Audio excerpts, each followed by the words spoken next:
built the middle class. The rest of America has to. You know who doesn't believe that? Donald Trump. He sees the world entirely differently. And it really starts with this. When I look at community and neighbors and unions and the word that Sean said, unity.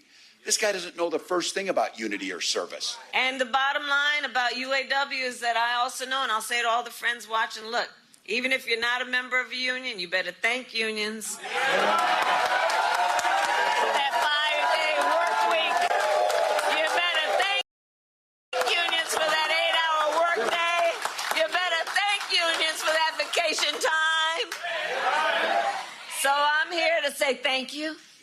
Thank you. Thank you. Thank you to the sisters and brothers of UAW for all you are and all we will do over these next 89 days. God bless you. God bless you. God bless you. Over the past few days, a number of labor unions applauded the vice president's selection of Tim Walz to serve as her running mate. The IBEW, the AFL-CIO, the Service Employees International Union, who praised what it called the Minnesota Miracle, a windfall of pro-worker laws passed last year, and the aforementioned United Auto Workers, including its president, Shawn Fain. That's Governor Walz, a union man himself, on the picket line supporting UAW workers last October. So while real, authentic enthusiasm continues to drive the Democratic ticket ever forward, it appears the candidates understand the truth, that it'll take more than excitement to win in November. It'll take a promise to the American worker and their families to do right by them. It's where we start the hour with the president of the United Automobile Workers, Shawn Fain, back with us. Thank you so much for being here. Hey, Nicole, thanks for having us. So we spoke with you after Vice President Harris became the nominee, but before Governor Tim Walz became her running mate. Just tell me, I know this is someone you're enthusiastic about, but just help our audience understand why. Look, I mean, the Harris-Walz ticket, I mean, they're one of us. I mean, both of them have working class roots. Vice President Harris talked about her job, working at McDonald's when she was younger. Governor Walz, I mean, he was a teacher. And, if there's any profession that's been really hit hard in the last few decades, it's a teaching profession. Our public schools have been under attack by the Republican Party. And Governor Walz gets it. He understands what work is, the value of work. They've always stood with labor. And so, we're ecstatic about the pick of Governor Walz and the Harris-Walz ticket. I believe we're going to win, and we're going to win big. I watched all of this event today, and you have in the president, in Vice President Harris and Governor Walz, you have two really skilled politicians who talk about sort of the forward-looking things they're going to do and paint the contrast. And on the contrast, I know you and I talked last time about Project 2025. I mean, it guts labor. It guts labor protections. Just talk about the importance for your members and their families in understanding the stakes in November. Look, this election's about everything.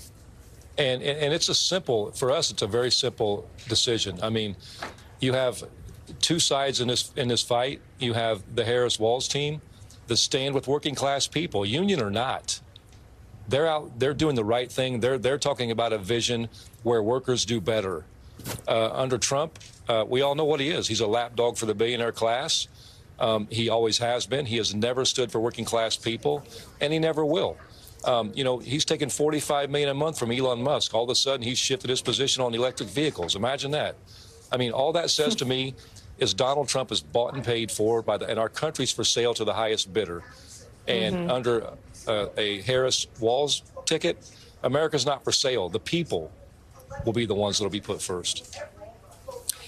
Shawn, the Trump message has always been to sow division, right? And he likes to your point, talk the talk. He doesn't ever walk the walk with cultural wedge issues.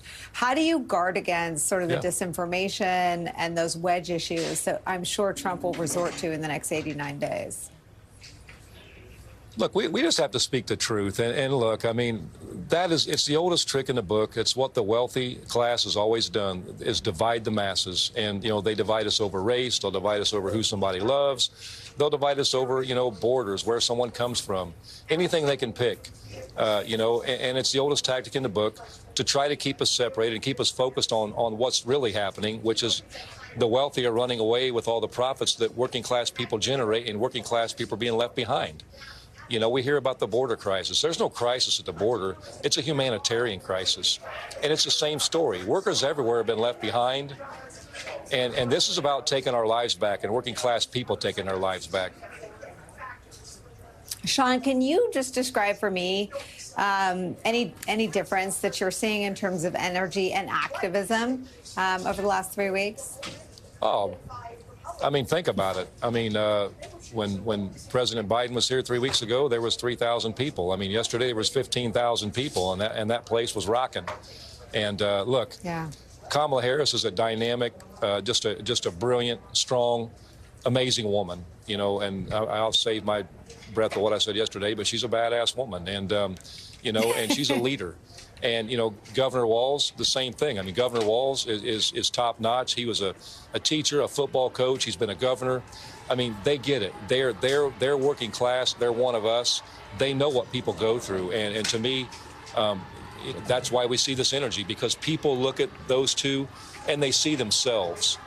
Who looks at Donald Trump or J.D. Vance and says, I see myself, other than a billionaire or a millionaire? Nobody does. Yeah. Yeah.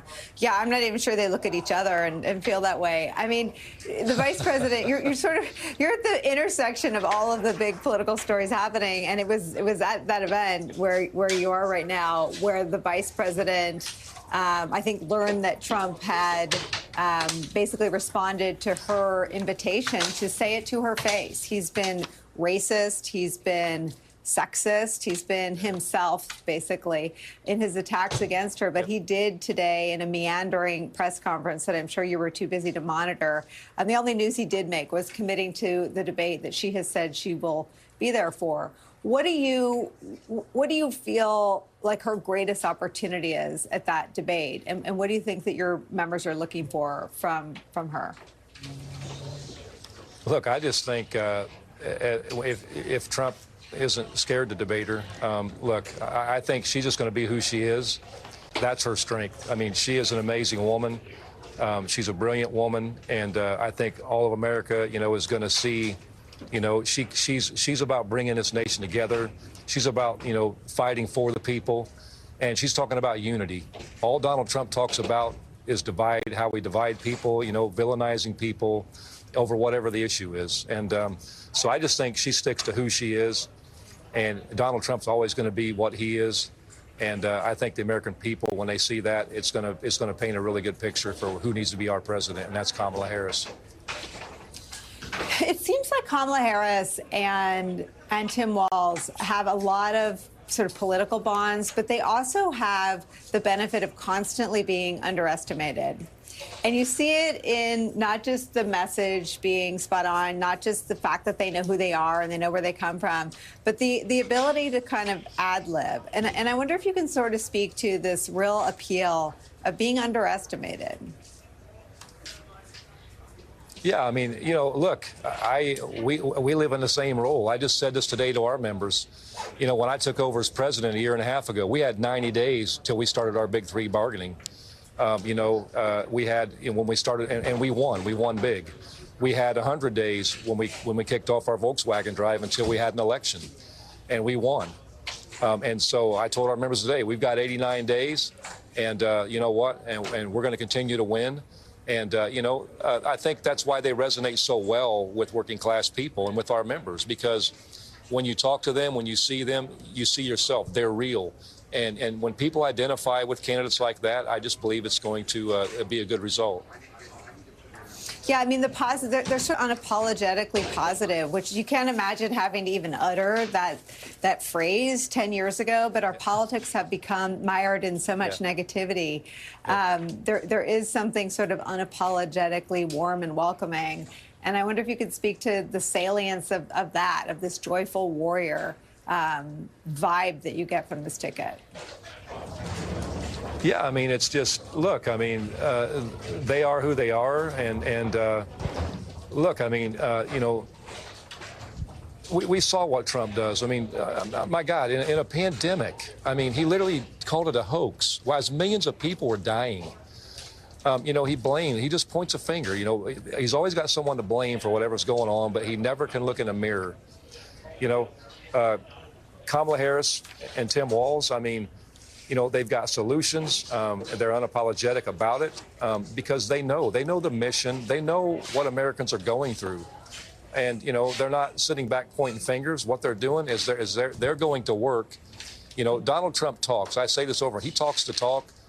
But when it comes to action, he's nowhere to be found. He's missing in action. Kamala Harris and Governor Walz have a history of walking the walk. They take action and they get results. And that's what matters to people.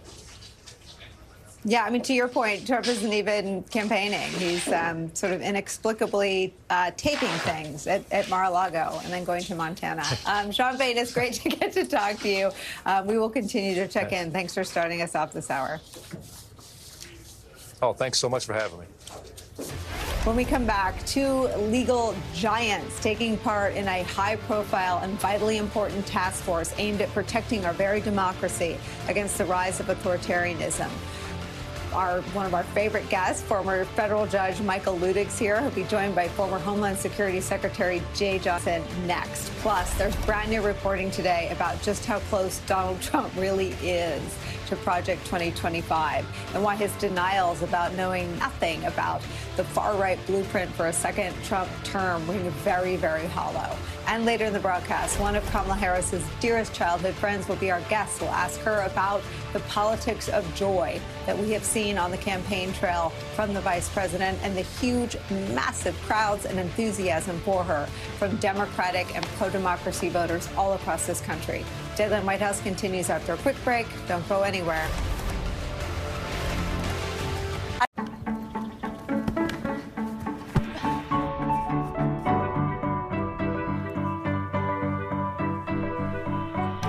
Samantha, how's the season going so far? Really good. Glad to hear it. Nice, nice, nice. Get back to center.